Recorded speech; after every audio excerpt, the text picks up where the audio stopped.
Public को जो है गुमराह करने का काम करते हैं और फिर 5 साल पब्लिक के बीच में गायब रहते हैं। पब्लिक कैसे जी रही है, कितनी परेशानी में जी रही है, क्षेत्र में कोई विकास का काम नहीं हो रहा है। बड़ा ये मेन उद्देश्य ये है कि राजनीति इस समय वर्तमान समय पूरी तरह से गंदी हो चुकी है और जब तक राजनीति में स्वच्छ और युवा लोग नहीं आएंगे और क्रांतिकारी लोग नहीं आएंगे तब तक जो है राजनीति में जो है बदलाव नहीं हो पाएगा। और हमारी सबसे बड़ी मेन चीज़ है वैसी पार्टी जिसके पास लोगों के लिए कुछ विजन हो, लोगों के प्रति ईमानदार हो, काम की नीयत रखती हो, जो बिहार में बढ़ती हुई जो बेरोजगारी है उसको दूर करने का जो प्रयास करे उसी के साथ हम रहेंगे। अभी सिवान के गुरियाकोठी विधानसभा क्षेत्र से एक बड़ी खबर आ रही है, जहां गुरियाकोठी विधानसभा से इस बार सौरभ कुमार ने अकेले चुनाव लड़ने का ऐलान कर दिया है। उन्होंने आज एक मंच के माध्यम से जनसभा को संबोधित करते हुए यह ऐलान कर दिया कि इस बार वो गुरियाकोठी विधानसभा से चुनाव लड़ेंगे। आपको बता दें कि दरअसल 2 अक्टूबर को यानी गांधी जयंती के दिन सौरभ कुमार आज्ञा मठिया पर पहुंची हुई थी। वहां धूमधाम से गांधी जयंती मनाई जा रही थी। वहां पहुंचने के बाद सौरभ कुमार ने राष्ट्रपिता महात्मा गांधी व लाल बहादुर शास्त्री के चित्र पर पुष्प अर्पित कर उन्हें श्रद्धांजलि दी। उसके बाद सौरभ कुमार ने मंच के माध्यम से जनसभा को संबोधित करते हुए ऐलान किया कि वह इस बार गुरियाकोठी विधानसभा से चुनाव लड़ेंगे। उन्होंने यह भी कहा कि अगर पार्टी ने उन्हें टिकट दिया तो वह चुनाव जरूर लड़ेंगे। कुल मिलाकर कहें तो सौरभ कुमार इस बार गुरियाकोठी विधानसभा से चुनाव लड़ने का मूड बना लिया है। आपको बता दें कि सौरभ कुमार ने जनसभा को संबोधित करते हुए यह भी कहा कि जो भी लोग चुनाव मैदान में उतरते हैं वे लोग जनता से सिर्फ झूठे वादे करते हैं और भोली भाली जनता को बेवकूफ़ बनाकर उनका कीमती वोट ले लेते हैं और जब वे चुनाव जीत जाते हैं तो दोबारा वह अपनी जनता की तरफ मुड़कर भी नहीं देखते, यहाँ तक कि अपनी जनता का हाल चाल तक नहीं पूछते। साथ में उन्होंने यह भी कहा कि चुनाव जीतने से पहले उन लोगों ने अपनी भोली भाली जनता से जो वादे किए थे वो अपने वादे को भी पूरा नहीं करते। उनकी जनता किस हालत में है, कैसे जी रही है, इन सब से उन लोगों का कोई मतलब नहीं रहता। सौरभ कुमार ने आगे कहा कि इस बार वह गुरियाकोठी विधानसभा से चुनाव लड़ेंगे।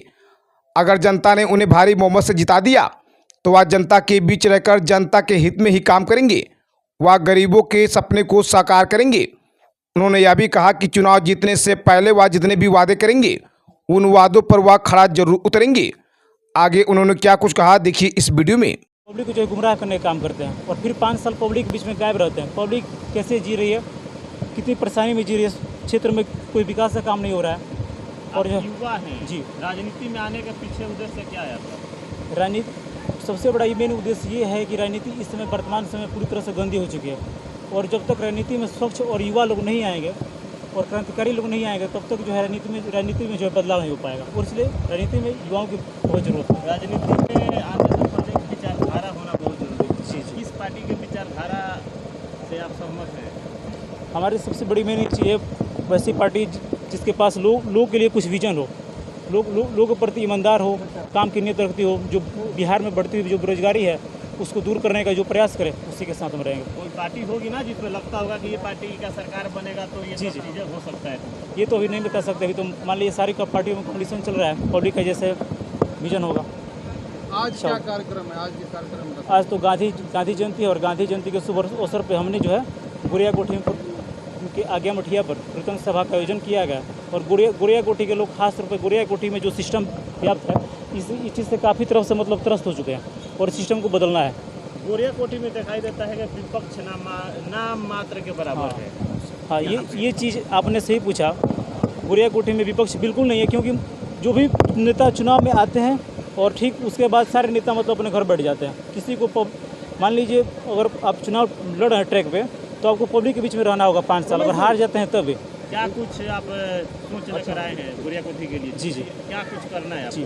हमारा सबसे बड़ा सोच ये है कि क्षेत्र में जो भी गरीब है, असहाय है, मजदूर है, उन सब के लिए सबका आवाज़ बनना और जिसके साथ कोई भी ना हो उसके साथ हम मजबूती से खड़े हो सकें। सभी लोग यही वादे बोलते हैं, चुनाव से पहले गरीब के साथ रहेंगे, क्षेत्र का विकास करेंगे। जी, लेकिन चुनाव जीत जाने के बाद जो है दिल्ली चले जाते हैं, पटना चले जाते हैं। जी, ये बात सही है। जनता आपसे क्या उम्मीद रखती है? देखिए सर, आज को जो है ना सबसे बड़ी बात है, आज़ादी के बाद से जितने भी सारे हमारे नेता हुए, पार्टियाँ हुई, ये सारे लोग पब्लिक के बीच में सही आते हैं और झूठे वादे रह जाते हैं। इसलिए हमने सोचा है इस पर पब्लिक के बीच में हम लिखित कमिटमेंट करेंगे, जो कुछ भी हमारे वादे हैं, काम है, उसको किया जाएगा और आप इस पर अपने बेटे भाई को जहाँ भी चाहें वहाँ आजमा जो पूरा कमिटमेंट है, पब्लिक जहाँ चाहे। सौरभ जी, उम्र आपका बहुत कम है जी। क्या कुछ मतलब कौन सी पार्टी से उम्मीदवार बनिएगा? चुनाव लड़ने का मूड बना लिए जी। ना, पार्टी का मूड बनाए हैं जी। या निर्दलीय अब लड़ना मान है? लीजिए पार्टी के बारे में हम सोचे ही नहीं, अब पार्टी के ऊपर डिपेंड करता है पार्टी टिकट देगी या नहीं, अपने से तो प्रयास होगा। सबसे बड़ी मेन पार्टी है पब्लिक जिससे चाहेगी वहीं जो है। पब्लिक के बीच में आपको रहना जी है। जी जी, का पब्लिक जो में जी जी आदेश होगा बिल्कुल उसी का पालन बिल्कुल जी करना जी है। बिल्कुल। क्या माना जाए, सौरभ कुमार सिंह जो है 2025 के विधानसभा के चुनाव मैदान में उतरेंगे? जी बिल्कुल, पूरी मजबूती के साथ उतरेंगे और इस बार के जो है विधानसभा चुनाव में पूरी जनता, एक एक गोरिया कोटी का एक एक बच्चा, माता पिता, जितने भी भाई बहन हैं, पूरे बड़े बुजुर्ग सभी लोग मिलजुल कर इस अपने भाई के साथ, बेटे के साथ मजबूती के साथ चुनाव में उतरेंगे और लड़ेंगे और की पार्टी सिस्टम को यहाँ से हमेशा के लिए उखाड़ फेंका जाएगा। ठीक है, चलिए आज आप गांधी जयंती के अवसर पर राष्ट्रपिता महात्मा गांधी को आज ये समर्पित जी कार्यक्रम जी कर रहे जी हैं। गांधी जी आज के युग में, आज के तारीख में जी। उनकी कितनी ज़रूरत महसूस होती है, उनके संदेशों को जी। जो है कितना समाज में फैलाने की ज़रूरत आप समझते हैं? देखिए, गांधी जी जो है उन्होंने बहुत देश के लिए बहुत सारा त्याग किया था। उनका सबसे बड़ा मूल मंत्र था सत्य और अहिंसा। तो कोई भी मतलब राजनीति मानना चाहता है तो उसके लिए जो है समाज में सच्चाई होनी चाहिए, निडर होना चाहिए और सबसे बड़ी बात नियत साफ होना चाहिए और अहिंसा के खिलाफ मतलब किसी से सबसे मोहब्बत करनी चाहिए, किसी के खिलाफ नफरत नहीं होनी चाहिए। और ये सारे क्वालिटी जो अगर पॉलिटिशियन में होगा तभी कोई भी व्यक्ति समाज में जो है लोग अच्छे नज़रों से देखेंगे, इसलिए ऐसे लोगों की ज़रूरत है। ठीक, जी। सर बगल में है, उनसे हम बात करेंगे। चलिए सर, परिचय से शुरू करेंगे अपनी बात। मेरा नाम अभय कुमार सिंह है, ये मेरा भतीजा है और मैं अभी पेशे से एक फिजियोथेरेपिस्ट हूँ, प्लस एक multi level network marketing Kanwiz industries में भी मैं काम करता हूँ। तो नए राजनीतिक करियर की शुरुआत हो रही है सौरभ जी का। अच्छा, एक पेरेंट्स के तौर पे क्या देख रहे हैं इनके अंदर आप? नहीं, मैंने तो वहाँ पे एंकरिंग में ही मैंने आपको बताया कि सबसे पहले जिस दिन मुझसे ये राय लेने आया, मैंने घुट घुट के इसकी कमियाँ निकाली, पूरा इसकी शिकायत करी, जो इसके अंदर कमियाँ भरी थी मैंने पूरी निकाली। उसके बावजूद भी हमने देखा इस चीज़ को इसने माना। आजकल के नौजवान कहाँ कुछ मानते हैं, इतनी 5G उनके अंदर भरी हुई है, इतना ना शरीर में फास्ट ड्रैग है कि वो किसी भी चीज़ को मानने के लिए तैयार नहीं, अपनी स्पीड से हमेशा भागने के लिए तैयार है। लेकिन इस लड़के ने इन कमियों को माना और मानने के बाद इसके अंदर मैंने एक नशा को देखा सर, एक जज्बा को देखा। और मैं देखता हूँ कि नशा जिसके अंदर आ जाती है वो किसी से नहीं रुक सकता। क्या लगता है युवा के तौर पर इन्हें इसका लाभ मिलेगा, युवाओं तक ये पहुंच पाएंगे?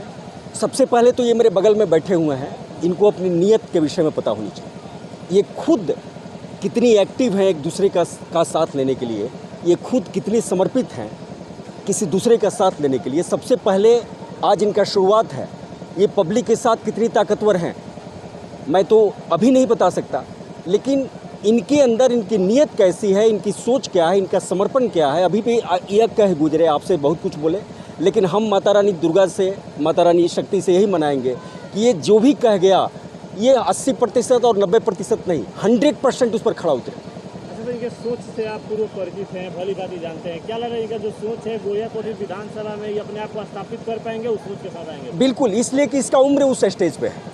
मैं आपको बताऊं, ये कोई प्रौढ़ावस्था की उम्र नहीं है जो बहुत से धक्काओं को खाने के बाद आज जो है राजनीति में आया है। ये अभी धक्का इसने खाया कहाँ?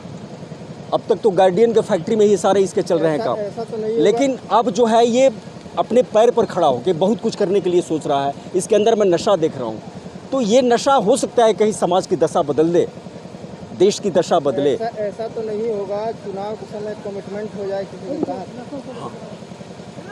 ये इस गांव का नाम आज्ञा है सर। आज्ञा एक पवित्र माटी है, पवित्र भूमि है और यहाँ के एक एक लोग में संस्कार बसता है। आप कहीं भी जाके सर्वे करिएगा इस गांव का इतिहास भूगोल, और हमारे यहाँ किसी भी वर्ग के लोग हैं उनसे अगर एक वाक्य बात करें और बगल के गांव चाहे दूसरे गांव से अब आकर पूरी 2-2 घंटे बात करिए तो मेरे गांव के एक आदमी का एक बोला हुआ वाक्य जो है ना, उसके पूरे वाक्य के ऊपर भारी पड़ जाएगा। अच्छा, इस विधानसभा की बात मुझे किया पूरी जाए- उम्मीद है कि ये लड़का जो है गांव का आशीर्वाद इस लड़के को मिलेगा और ये आगे। विधानसभा की बात की जाए तो बड़े बड़े चेहरे हैं इस विधानसभा में। हाँ हाँ बिल्कुल। पहले मंत्री तक भी रह चुके हैं, लंबा सफर राजनीति का रहा है, राजनीति अनुभव रहा है। क्या लगता है उन लोग के रहते हुए ये आ सकते हैं, राजनीति में स्थापित हो सकते हैं? देखिए सर, ये तो आ गए हैं, इस ट्रैक पर ये आ गए।